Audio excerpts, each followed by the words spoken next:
Hi, Jesus Professor here, and in this episode of Jesus 101, we're discussing John MacArthur's and other men's potential hypocrisy when they oppose women in ministry.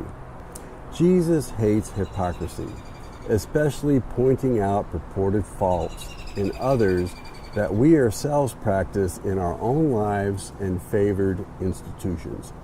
It's been common lately for men from traditions that oppose women in ministry to cast aspersions on those in separate institutions for allowing women to fill the roles of pastors, teachers, and preachers for mixed church audiences. God willing, in this short series, I'll address several common facets of this likely hypocrisy, including failures to recognize the Christian liberty of others at the institutional level, prioritizing conclusions that may be implied by Scripture above clear and explicit requirements of Scripture, and allowing women to minister as authors and presenters to mixed audiences in various media and social media roles.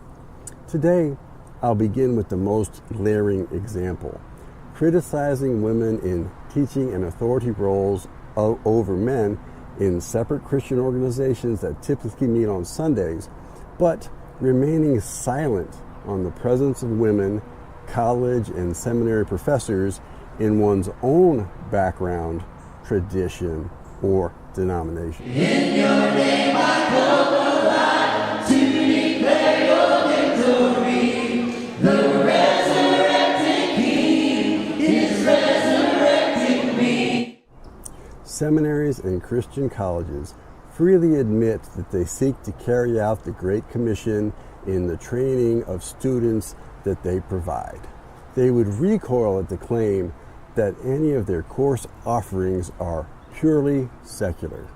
My own experience as a professor and instructor at both Christian and secular schools has been clear in all cases that the typical college professor exercises more authority over their students than the typical church pastor or teacher exercises over adults in the congregation.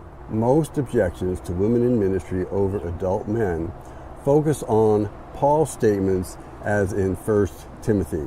But I do not allow a woman to teach or to exercise authority over a man.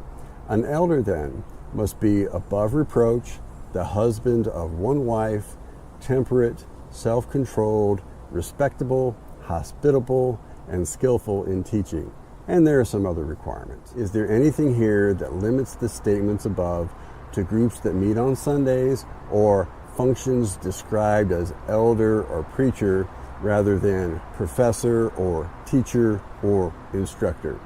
If a church gave women the title of professor, would that silence the opposition when their service in the church put them in the pulpit on Sunday mornings? What if the Sunday assemblies were renamed fellowship meetings or prayer meetings, or if we awarded college credit?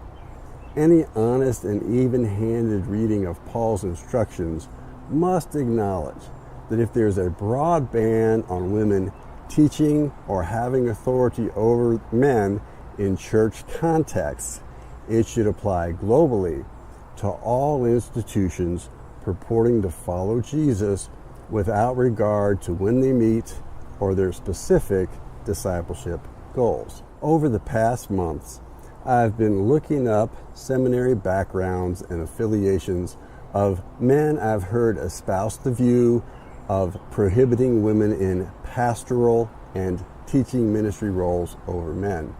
These presenters include Justin Peters, Alan Parr, a number of Southern Baptist Convention voices, and John MacArthur. The research bears out widespread hypocrisy on this issue, but for the sake of time, we'll focus first on John MacArthur's institutional affiliations. From what I can tell, MacArthur's view on women in ministry seems to be consistent with the all-male faculty at the Master's Seminary, but not at the affiliated Master's University or the Talbot School of Theology at Biola, both of which have plenty of female faculty members. Feel free to post a link in the comments, but I haven't found MacArthur's sermon applying the above scriptures to female faculty members in Christian universities who purport to do the work of discipleship.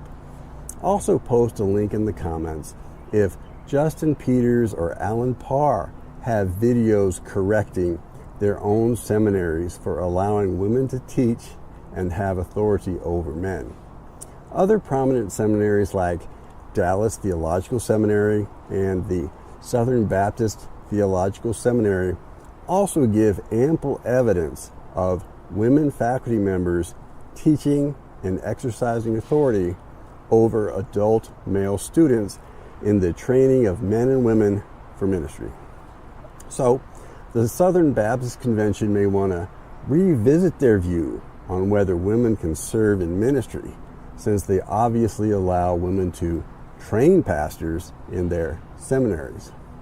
So, let's keep in mind if folks argue that women professors are okay, we just need to explain that the ladies in our pulpits are professors now, and we're awarding college credit for the learning that happens on Sunday mornings.